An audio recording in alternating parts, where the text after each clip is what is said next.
Sabi dito, world's first body count reset center. Reportedly opens in Brazil, now starting at just $1,000. Oh my God. How can you reset the past? Ano, pag naligo ka ba ng pinanliligo sa'yo dito, sisikip ba yung kifi mo? Babalik ba yung hymen mo? Di ba? So, you know what? I have a better tip here. Mas mura. Acceptance. Hindi mo gugustuhin burahin yung past dahil doon sa past na yon, doon kayo matututo.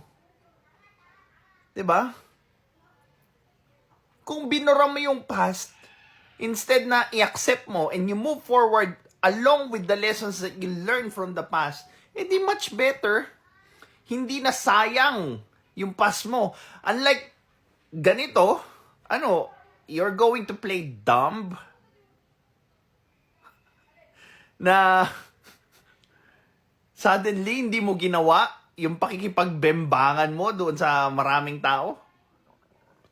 'Di ba? No one can reset your past.